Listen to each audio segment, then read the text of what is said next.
You and I know it only takes one single night to remember you're a man, not just a baker or a father. He was a guy held together by early mornings, flour, and a heavy grief he simply had nowhere to put. So his good friend signed him up for a parent's mixer. Simple and safe, except Owen wrote down the wrong room.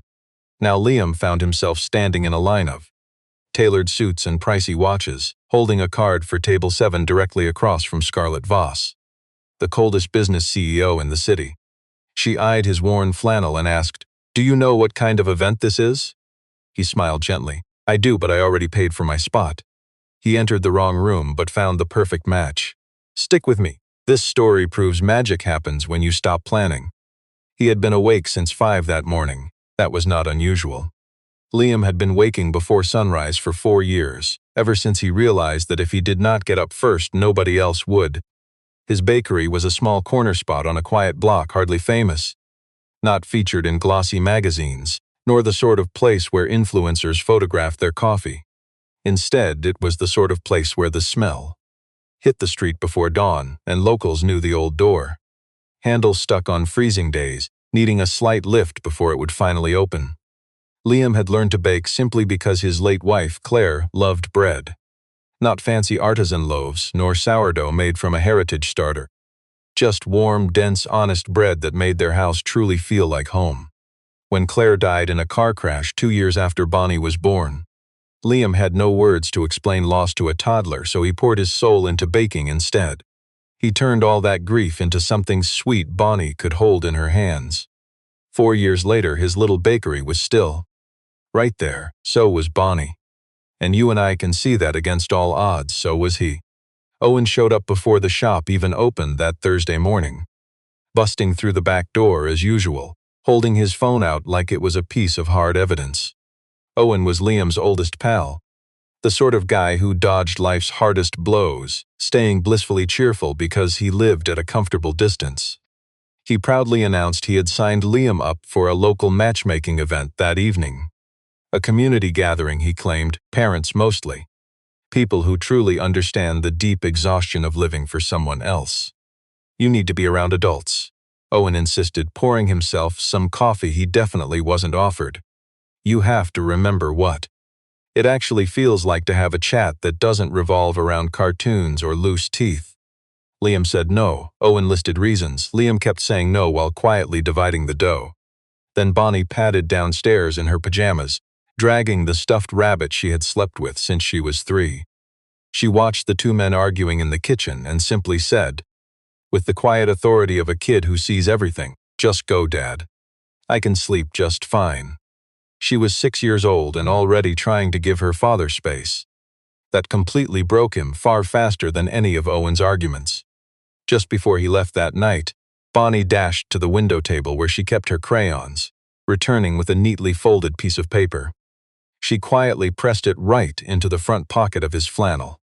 Little hands patted it twice, making sure it stayed. When Liam tried peeking, his little girl just shook her head. "Open it later," she insisted with the profound seriousness only a child can muster. He kissed her forehead, thanking Mrs. Ellis from upstairs, who always watched over Bonnie on matchmaking evenings like this. You and I know love arrives unexpectedly, but Liam walked out that Thursday without any expectations at all. The Meridian was the sort of luxury hotel that made Liam feel like he'd stumbled into someone else's flawless life by accident. The lobby shone with that harsh brightness, designed to make regular people feel incredibly inadequate. Towering ceilings, polished cold marble surfaces, staff gliding with that practiced calm, trained to see every imperfection while pretending to notice nothing. His friend Owen walked ahead, glued to his phone, leading them up to floor 3. Pointing at a heavy door, he said, "That's it. Go in, I will be right back." Then his phone buzzed, and he quickly vanished around the corner. Liam lingered in the hall, reading the gold plaque. It definitely wasn't the casual dating mixer Owen had promised. It read, "Executive Speed Connect, private invitation only." Right below, in tiny print, Voss Capital Group Corporate Networking Series. Farther down the hall, much quieter, hung a handmade sign taped right at eye level. It marked Room 3B, Community Singles Mixer, all parents welcome. "Let's look at this together." Liam stared at both doors, realizing he was entirely in the wrong line. He pivoted to escape, but the elite check-in desk was already moving. A stressed young woman wearing a headset and holding a clipboard, soon to be known as Madison, was frantically scanning the remaining VIP guest list, looking like her perfectly planned night had just hit a snag. One important confirmed attendee had canceled 20 minutes prior. She glared at Liam. She anxiously checked the time. Glancing back at him, she made the exact kind of desperate choice only event managers under extreme pressure ever make. Swift, pragmatic, and entirely fateful. "Name," she snapped. Liam honestly replied. She scribbled fiercely on her clipboard, shoving a card bearing the number 7 into his calloused hand. "Table 7, she instructed. "Go right ahead." Liam stepped inside simply because he had no clue what else to do. Finding table 7 near the center, he sat, realizing with absolute clarity that he didn't fit into this pristine, wealthy crowd at all. The space was completely draped in dark wood and shadows, holding the stiff stillness of high society people faking perfection instead of actually feeling it. Every single person Liam spotted wore outfits that clearly weren't bought just for special occasions. That flawless luxury was their default. The rich men wore watches that could have easily funded his bakery equipment repairs twice over. The women navigated the room with the icy composure of people who never let anything unexpected catch them off guard. Liam glanced down at his rough hands, spotting something tucked underneath his left thumbnail. A faint white stripe of dried baking flour he entirely missed while scrubbing up. He seriously considered making a quick, ungraceful exit. Slipping out early, but as we're about to see, fate intervened when the cold Scarlett Voss sat down. He had absolutely no idea who she was. That was the first sign. The moment her flawless plans finally started to crumble. For years, Scarlett navigated boardrooms where everyone judged her intimidating reputation before she even spoke a single word. They had studied her profiles, analyzed the photos, and memorized the CEO's name. Whenever she walked in, their faces carried that same predictable expectation. Pure calculation, deference, or that specific jittery anxiety of people desperate to get something from her. But Liam, he just looked at her like a completely normal stranger he had never met, with simple, refreshing, uncomplicated attention. She took her seat, he simply nodded. That was it. She threw out a standard networking question, and he gave a wonderfully simple answer. "You and I know that feeling." His plain honesty completely derailed the next 3 minutes for her. She came braced for a room packed with phonies, performing their absolute best corporate sophistication. She wasn't ready for a man who had zero act to put on. This speed dating setup gave every couple 8 minutes before the bell forced a rotation. Scarlett fully planned to weaponize those exact 8 minutes to efficiently fire off questions that sent a very clear message, politely signaling that this was purely a networking drill, definitely not a romantic opening.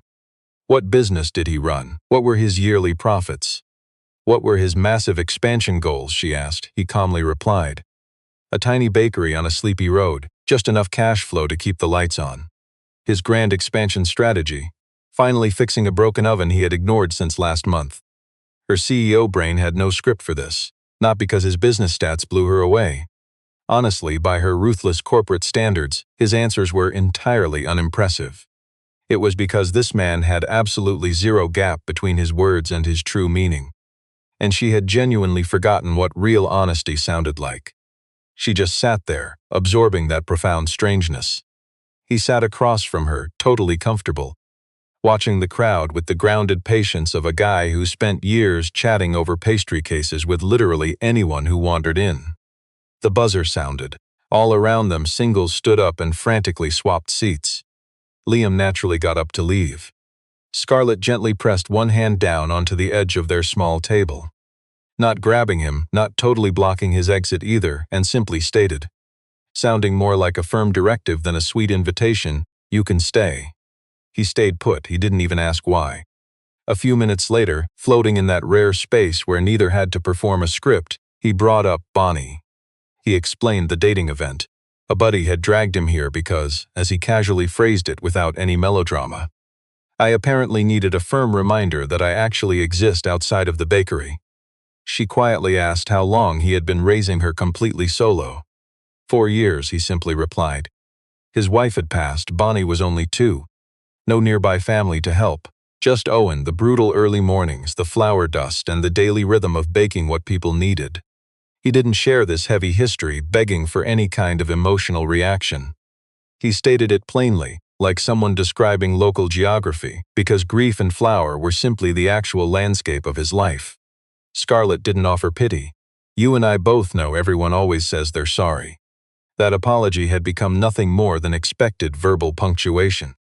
You and I know that little polite nod people use when they want to skip past heavy feelings and just move on. Scarlett didn't do that at all. Instead, she asked him, "What are you most afraid of?" Liam just stared for a second, trying to see if she was joking. She wasn't. He paused long enough for her to realize he wasn't just crafting some polished, perfect answer to impress a CEO. He was digging for the messy, honest truth. Finally, he spoke. That one day Bonnie will realize her dad wasn't enough. Not enough money, not enough house, not a big resume, just not enough. It was the deep fear of a good man pouring his whole soul out, terrified it still wouldn't match up to perfection. The matchmaking event buzzed around them, but Scarlett barely noticed. Dropping her guard tonight was never part of her plan. She rarely let her mask slip in public spaces where anyone could actually see her face.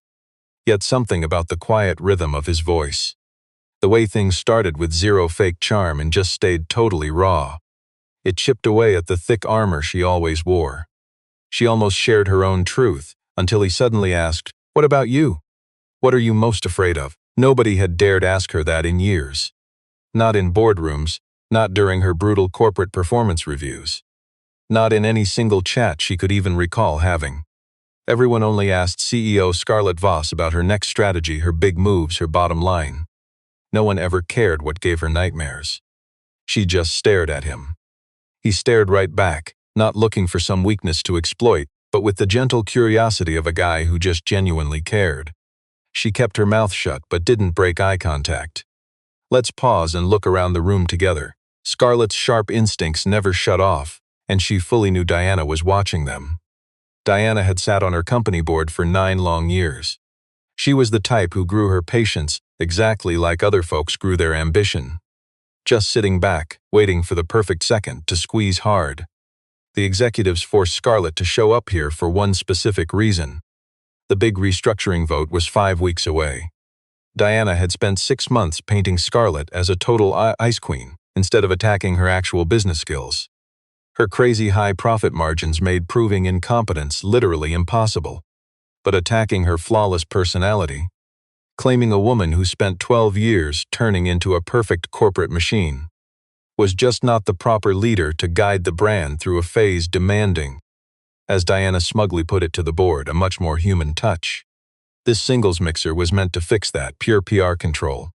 Snap some photos of Scarlett surrounded by normal folks, pretending she didn't want them all to just drop dead. Yet here she was at table 7, glued to a beautifully imperfect baker in flannel, chatting way past the 8-minute bell. Her assistant Madison slipped in close, whispering that investors were noticing her linger at this one spot. Scarlett didn't budge an inch. Seconds later, Diana strolled across the floor with the slow swagger of a rival who had her kill shot planned out. You and I know that fake, flawless corporate warmth. Diana used to introduce herself to Liam. She asked his name and what big company he represented. She made a fascinated little sound when he confessed wandering into the completely wrong event. Then she whispered, speaking to no one in particular, that the flawless CEO rarely stayed at any table this long. It sounded like a perfect compliment. It certainly wasn't. She walked away. Scarlett watched her leave, and then, with the cold efficiency of someone demanding absolute perfection, bluntly told the single dad the networking event's real purpose and exactly why she came. He just listened. Then he noted gently, "So you came to the wrong place too." Just in a totally different way. She did not smile, but her tight jaw muscles, which had been locked in rigid perfection since she arrived, finally softened just a tiny fraction. Her assistant returned, warning that a photographer from a major financial trade magazine was circling the room. The image of Scarlett Voss locked in a long, unscripted private conversation with an unknown baker at a business mixer was exactly the flawed narrative reporters love spinning into wild gossip. Depending on the journalist, Scarlett stood. She was already plotting her flawless exit. Rebuilding the perfect corporate composure, this surprisingly real evening had temporarily shattered. Suddenly she paused, asking a gloriously imperfect question she couldn't explain. "What do you bake best?" It was her only question all night that had absolutely nothing to do with calculated strategy, management, or the perfect little chess game she had played since arriving. The baker answered without hesitation. She was already striding away as he finished, but she absorbed every single word. The gossip hit page 6 of a financial trade magazine early the next morning. The photo was tiny, barely showing the cold executive in a sharp profile, surrounded by a room full of suits. And if we look closely, there's that gloriously out-of-place dark blue flannel from Table 7. His buddy Owen saw it first. He showed up at the bakery early, silently shoved his phone at Liam and simply waited. Liam studied the unexpectedly famous photograph for a moment. Then he just went back to the bread. Owen ranted in rapid succession, but Liam comfortably ignored almost all the frantic noise. Way up on the 38th floor, Madison dropped the printed page onto the CEO's perfect desk without speaking. Scarlett scanned the caption, then studied the grainy image. The shot was too tiny to clearly identify any actual faces. But you and I both know she recognized that specific dark blue flannel. She had stared across that mismatched table so long, she could have effortlessly sketched him from memory. Later that exact evening, Liam was tossing laundry into the washer when a messy folded paper tumbled from that same flannel pocket. He had completely forgotten it existed. He gently opened it, smoothing the imperfect creases with his thumb. His little girl had drawn 3 people outside a crooked building he immediately recognized as their bakery. A basic square with a rectangle door, plus 2 window circles meant as either cakes or silly eyes, depending on how we judge the delightfully imperfect art. The first figure stood tall, sporting short dark lines for messy unstyled hair. The second figure was wonderfully imperfect, just a round head and 2 stick legs. The third figure stood to the left of the first. It had long hair flipping out at the very ends. Bonnie had painstakingly drawn it wearing a rigid triangular dress and 2 tiny rectangles at the bottom, clearly supposed to be high-heeled shoes. Liam just held that little sketch for a long while. He placed it above the espresso machine, leaned back, and caught himself smiling. Sometimes the best things catch us completely off guard. Meanwhile, Diana had already made 2 calculated phone calls.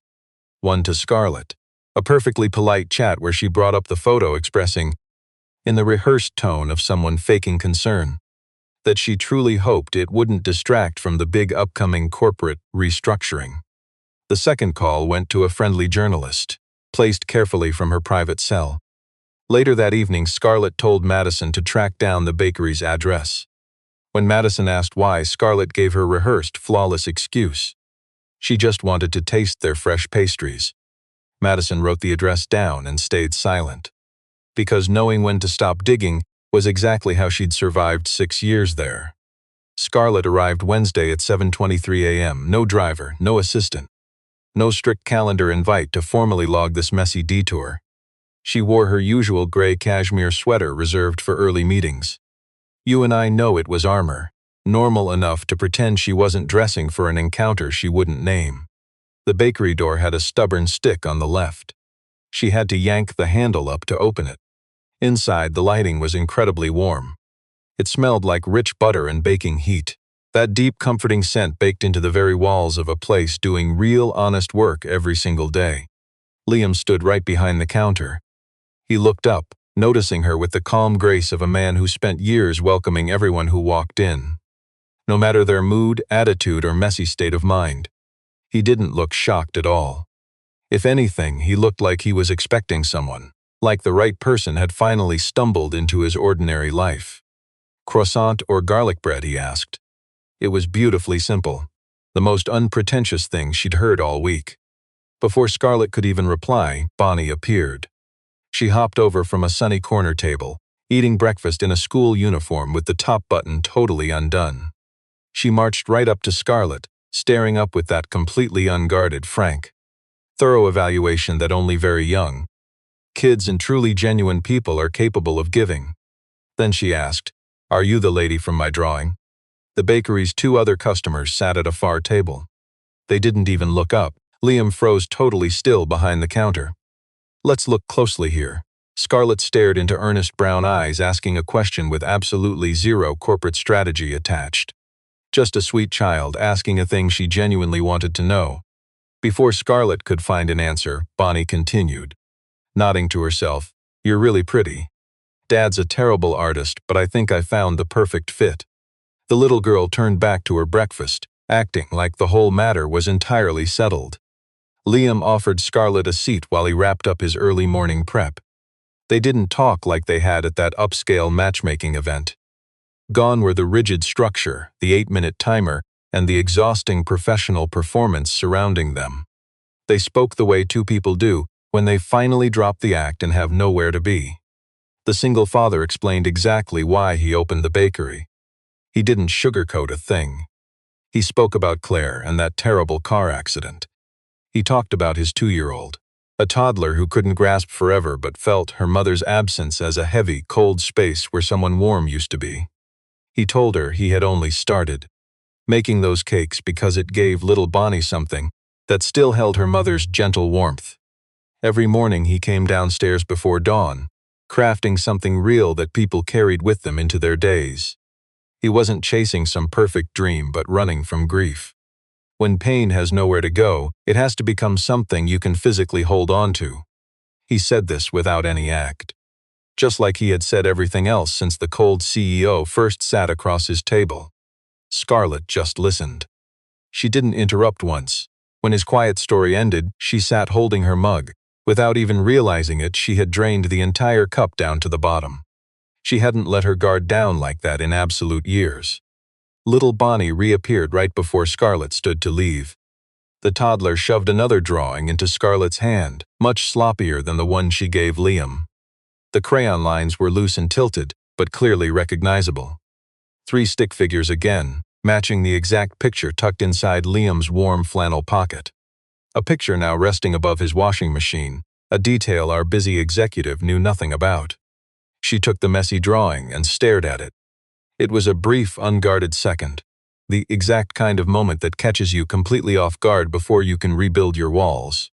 Her sharp features softened in a way that had absolutely nothing to do with cutthroat negotiations or perfect boardroom presentations, he noticed.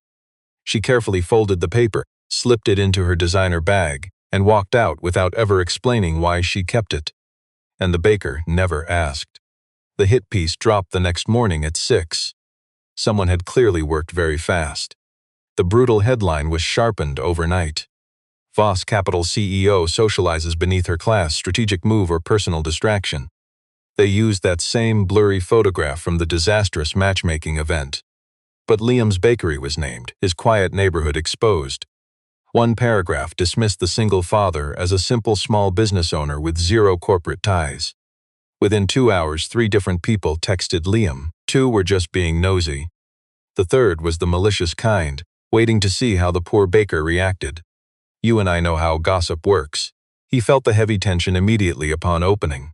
The way 2 complete strangers holding black coffees with zero apparent interest in their own chat kept angling their chairs directly toward his counter. He served them anyway.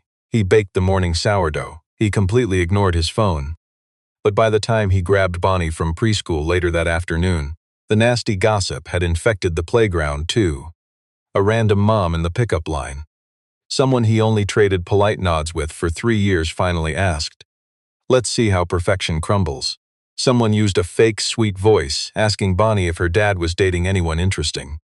Bonnie looked confused, then deeply worried. Walking home, she gripped Liam's hand a whole lot tighter.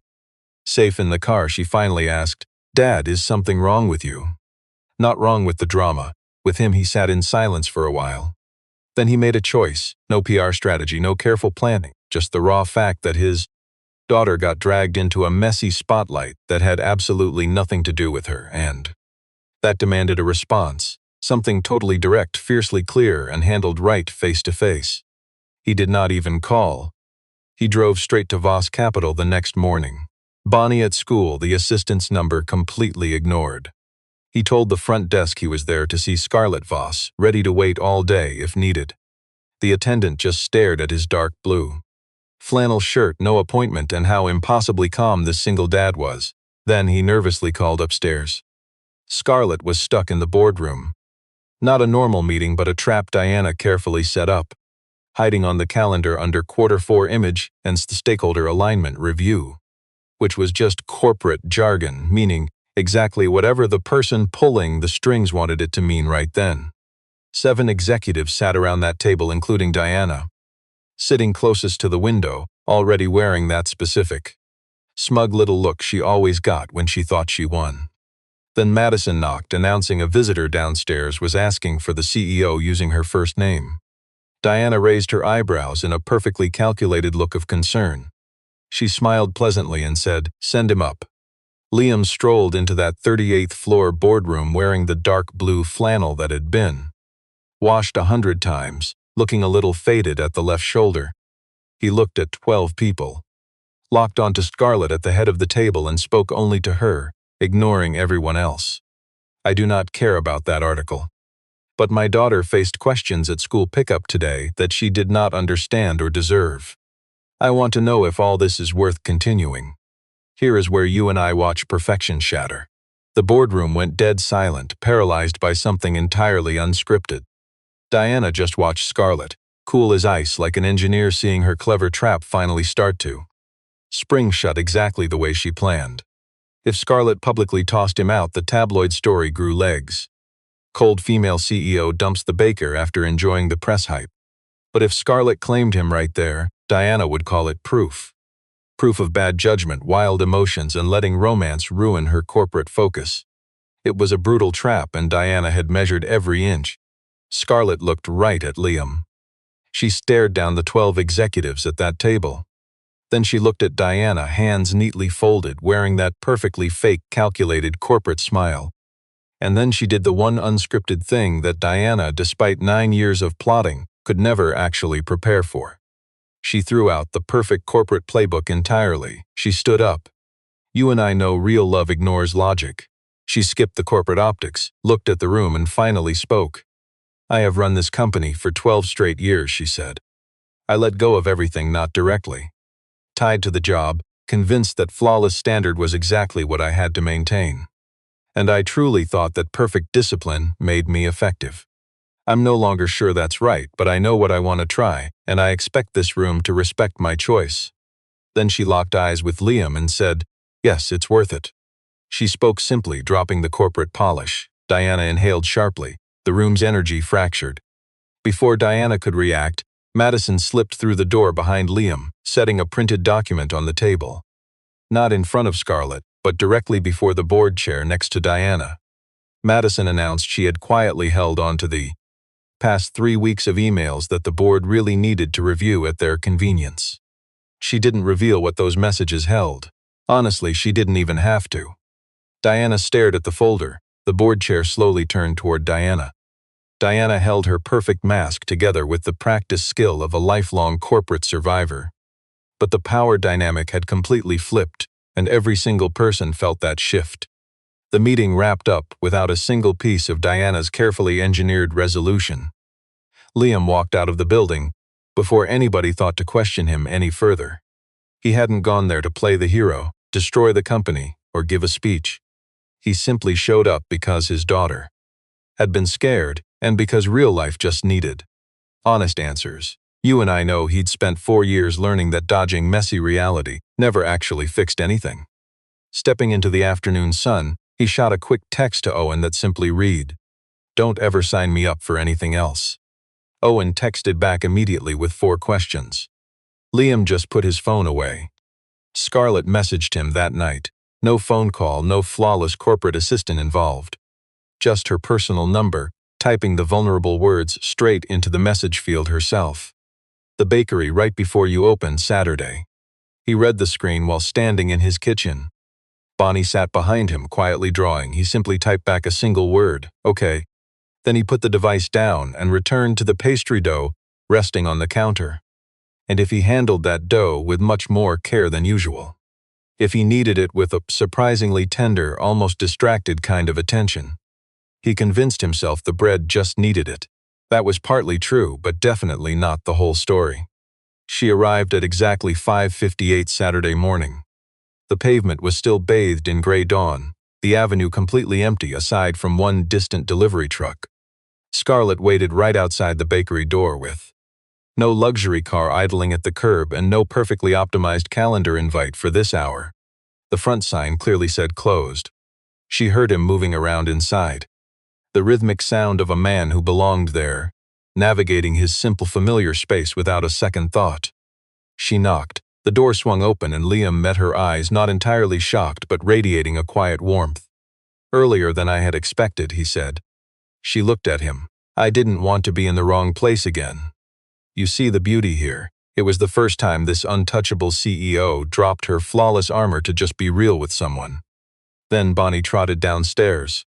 12 minutes later, Bonnie appeared. Pajamas, messy hair, a stuffed rabbit tucked under her arm. She had that beautiful, imperfect messiness of a kid who just slept incredibly well. The little girl marched to the corner table, eyeing Scarlett, then her father. She pulled out the left chair with the easy confidence of someone who knew exactly where everyone belonged. "Sit here," she told the cold CEO. "Dad always puts the warm bread right here." And just like that, Scarlett sat down. Scarlett placed her designer bag aside, letting her eyes wander around the small bakery in the early morning glow. The flour-dusted shelves, the simple handwritten menu on the wall, the empty glass case waiting for the morning's first batch of fresh-baked goods. The low, steady hum from the back. Bonnie started chattering away about her school's upcoming art show, speaking to Scarlett like she was someone who naturally cared about these messy things. Because the little girl simply had not learned to assume anything else. And Scarlett actually listened. She did not check her phone. She had dropped it in her bag upon arriving, completely forgetting the rigid corporate world existed. 6 weeks ago, that kind of unplugged peace was impossible for her. Now it was effortless. "You and I know that means everything." Then Liam walked out, carrying a small tray.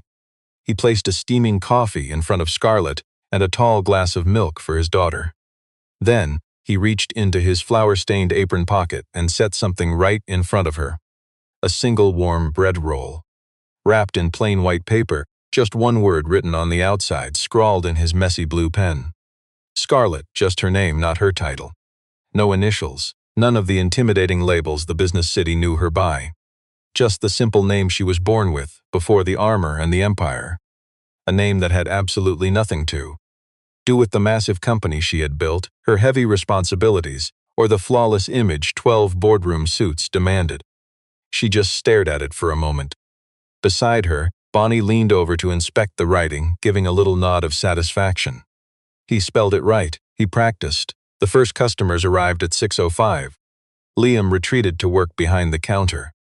Bonnie took her rabbit and glass of milk over to the window seat. "Stick with me, because here is the magic." Scarlett sat at that corner table, the warm bread untouched, Bonnie's second drawing safely tucked away, still folded perfectly along its messy original creases, and a hot coffee she fully intended to drink before she walked out.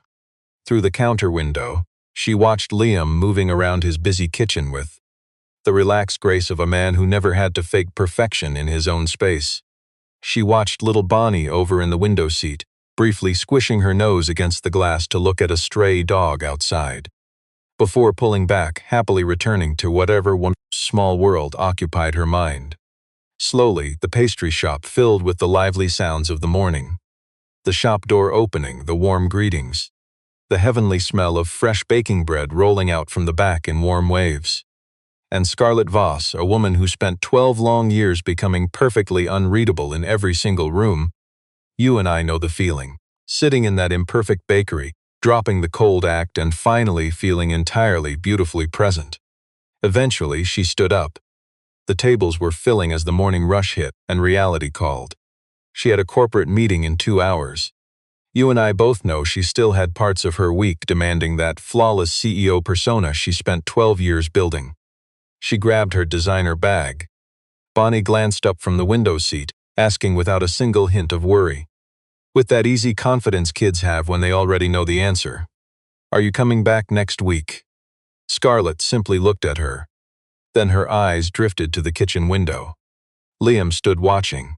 He had the calm patience of someone who stopped chasing perfection just letting their unexpected connection take its natural shape. She didn't give the little girl a direct answer. Instead, she picked up the freshly wrapped pastry, held it close, and headed for the door. She stopped with her hand resting on the latch, the tricky one needing a gentle lift to open. Staring down at the white paper, she saw her name scribbled in simple blue ink, just Scarlett. No fancy CEO title, no corporate strategy, nothing to defend or carefully manage. Written by a single dad who woke up before the sun. A guy turning grief into comfort people could carry. He wrote it just so she knew exactly which one was hers. She pushed the door open. Cool morning air rushed in. Stepping out onto the pavement, she headed back into the city. And you know what? She didn't look like someone dreading a dull obligation. She looked like a woman who fully planned to come right back.